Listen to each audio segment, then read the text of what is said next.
ये कहानी है एक ऐसे इंसान की है जो खुद को कमजोर समझता था, लेकिन उसने एक दिन अनजाने में दौड़ के बाद उसने कुछ ऐसा कर दिया जिसे देख उसके जीवन में एक ऐसा बदलाव आया जिसकी उसने उम्मीद भी नहीं की थी।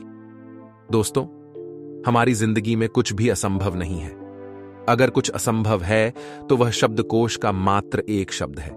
हमारे अंदर असीमित शक्ति भरी पड़ी है जिसका प्रयोग हम तभी कर सकते हैं जब हमें उसका पूर्ण रूप से ज्ञान हो जाए। इस बात का ज्ञान हमें तभी हो सकता है जब हम खुद को चुनौती देंगे, तभी हमें अपनी शक्तियों का ज्ञान होगा।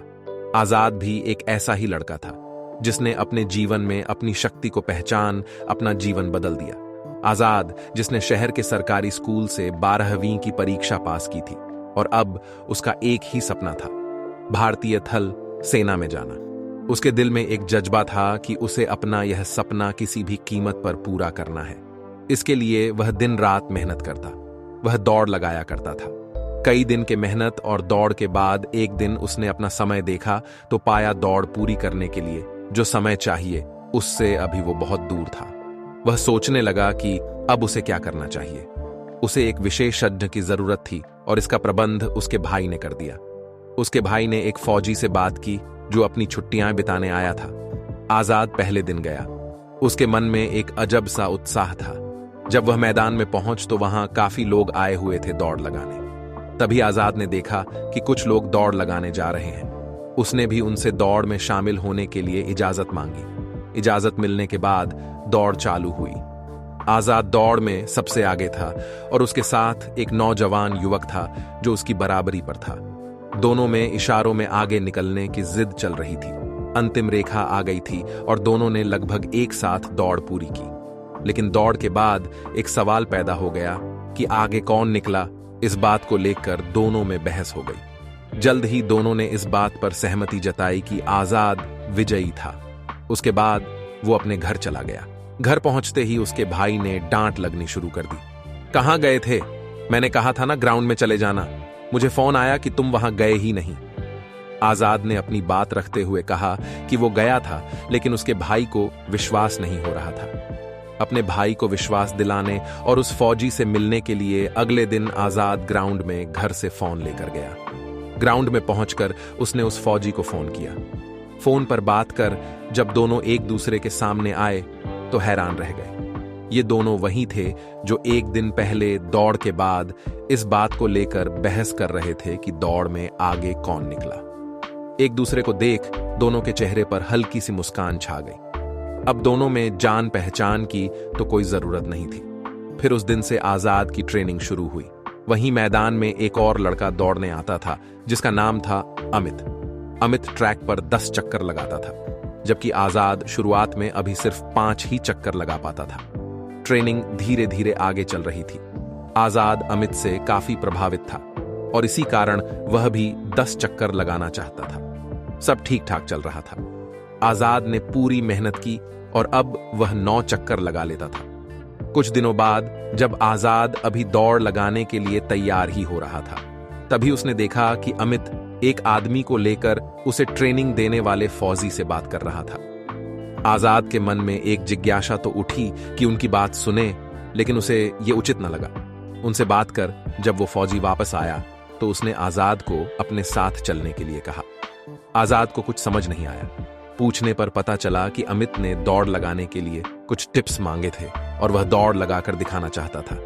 तब आजाद ने यह कहकर जाने से इनकार कर दिया कि उसका वहां कोई काम नहीं है। तब उस फौजी ने समझाया कि अगर वह जाएगा तो शायद उसे कुछ सीखने को मिल जाए। आजाद इस बात को सुन चुपचाप जाने के लिए तैयार हो गया। रास्ते में उसे पता चला कि अमित कुछ दिनों बाद भारतीय थल सेना में हो रही भर्ती के लिए जाने वाला है। उसे यह देखना है कि वो इस चीज के लिए तैयार है कि नहीं। आजाद के मन में भी उत्सुकता थी कि अमित कैसी दौड़ लगाएगा। जहां वो लोग दौड़ने का अभ्यास करते थे वहां ग्राउंड थोड़ी छोटी थी, इसलिए वो वहां से 2 किलोमीटर दूर एक दूसरी ग्राउंड में जा रहे थे जहां ग्राउंड थोड़ी बड़ी थी। जब चारों ग्राउंड में पहुंच गए तब फौजी ने अमित को दौड़ लगाने के लिए कहा। अमित ने कहा कि उसे दौड़ में एक प्रतिद्वंदी की जरूरत है जो उसे आगे रहने के लिए प्रेरित करे। फौजी ने आजाद के कंधे पर हाथ रखा और कहा, यह है तुम्हारा प्रतिद्वंदी।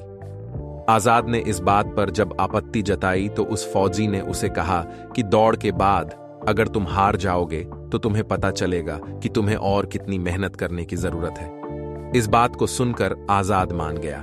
दौड़ आरंभ हुई। पहले अमित आगे था, आजाद पीछे पीछे दौड़ रहा था। अचानक आजाद ने गति बढ़ाई और देखते ही देखते आगे पहुंच गया। अमित ने भी गति बढ़ने की कोशिश की, लेकिन अब बहुत देर हो चुकी थी। आजाद निश्चित समय से पहले विजयी रेखा पार कर चुका था और अमित अभी भी पीछे था। दौड़ के बाद आजाद को विश्वास नहीं हो रहा था कि उसने उस व्यक्ति को दौड़ में हरा दिया जिसको देख देख कर उसने दौड़ने की प्रेरणा ली थी। दौड़ के बाद अमित ने उन्हें बताया कि वो अभी भर्ती देखने नहीं जाएगा, अभी वो इसके लिए तैयार नहीं है। वहीं आजाद में एक आत्मविश्वास आ गया था। वो दिन उस फौजी की छुट्टी का आखिरी दिन था। वो फौजी एक ऐसा प्रशिक्षक साबित हुआ जिसने आजाद की जिंदगी के मायने ही बदल दिए। इस एक दौड़ ने दो प्रतियोगियों की सोच ही बदल कर रख दी। अमित, जो कि भर्ती देखने जाने वाला था, उसने अपना विचार त्याग दिया, और आजाद, जो कि एक दौड़ जीत चुका था, अब उसे जिंदगी की दौड़ में भागने के लिए आत्मविश्वास प्राप्त हो चुका था। अब उसका लक्ष्य उस भर्ती में जाना था जिसमें जाने के लिए अमित अभ्यास कर रहा था, लेकिन उसने एक हार के कारण अपना विचार बदल लिया। आजाद ने उस फौजी का धन्यवाद किया और घर वापस आ गया। उस दिन उसकी जिंदगी का सबसे बड़ा दिन था। इसी दिन उसने सीखा कि हम कमजोर नहीं होते, कुछ कमजोर होता है तो वो है हमारी सोच। जिस दिन हम अपनी सोच को छोड़कर असलियत में अपने हिम्मत को परखेंगे, उस दिन हमें अपने अंदर छुपी गुणों के खान का पता चलेगा। आजाद ने कुछ दिन बाद भर्ती में जाकर दौड़ लगाई और उसने वो दौड़ भी निश्चित समय में पूरी कर भारतीय सेना में सेवा करने की तरफ पहला कदम बढ़ा लिया। दोस्तों, इसी तरह हमें अपने मन में कोई भी कार्य करते समय ये बात हमेशा रखनी चाहिए कि हम किसी से कमजोर नहीं हैं।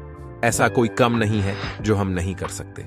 हमेशा जिंदगी का सामना करने के लिए तैयार रहें, क्योंकि आपकी जिंदगी आपसे ज्यादा और कोई नहीं संभाल सकता।